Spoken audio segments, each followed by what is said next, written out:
There is a strange moment when you meet someone and you cannot relax around them. Nothing bad is happening. They are polite. They say the right things.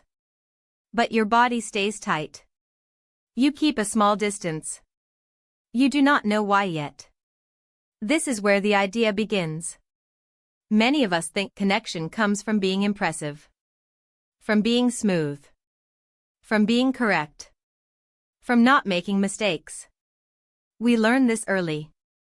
At school. At work. Online. We try to look finished. We try to look sorted. We try to look like someone who has it together. But something quiet breaks when we do this. People do not feel closer. They feel watched. They feel judged. They feel smaller. The surface idea is simple. People like people who can laugh at themselves. But this is not about jokes. It is not about being funny on purpose. It is about showing that you see yourself clearly. When someone admits a small flaw without shame, something soft opens in the room. Think about everyday moments. You forget a name. You trip on a step. You send the wrong message. You wear the same clothes again. You could hide it. You could pretend it did not happen. Or you could notice it. You could smile. You could say, yes, that was me. When you do this, the air changes. Others relax. They feel allowed to be human too. The hidden assumption behind this is important. We assume people want perfection. We assume people feel safer around someone who never fails. But the opposite often happens. Perfection creates distance. It creates pressure. It creates comparison. When someone appears flawless, others start protecting themselves. They edit their words. They hide their own mess. They become careful. But when someone shows a small harmless weakness, something else happens. It sends a signal. It says, I am not above you. I am not testing you. I am here with you. This is why small clumsy moments often create warmth. Not because the mistake is charming, but because the response is honest. There is also a deeper pattern here. We do not connect through success. We connect through recognition. Recognition of shared behavior. Shared habits. Shared odd choices. Think about how often you laugh with friends about things that are not impressive. Eating the same snack every night. Avoiding colors. Checking the phone too often. Getting lost in the same place. These moments create a mirror. They say, you do that too. I do that too. We belong in the same human group. When someone openly notices their own patterns, it removes the need for others to point them out. This creates trust. It also removes fear. Fear of being exposed. Fear of being seen. Fear of being wrong. Another way to see this is through distance. People who seem perfect stand on a higher step. People who admit their oddness step down.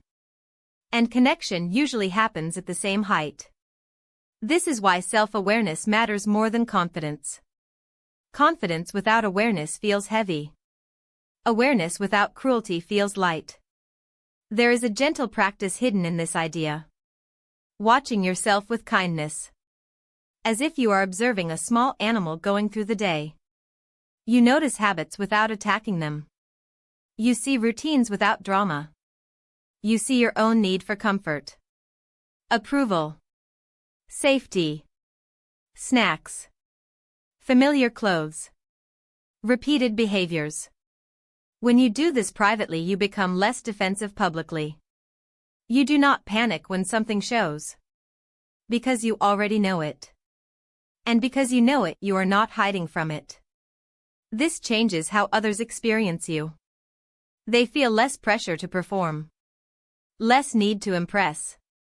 Less need to protect their image. This does not mean oversharing. It does not mean turning every moment into a confession. It means small honest signals.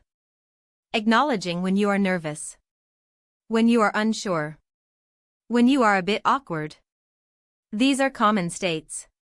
But we often act like they are rare. In daily life, this shows up in simple ways. At work, when you admit you need a second to think. With friends, when you laugh at your predictable habits. At home, when you notice your routines without judgment. These moments slowly build connection. They tell others you are safe to be real with. Over time, people remember how they feel around you more than what you say. They remember if they could breathe. If they could relax. If they could be unfinished. This idea also turns inward.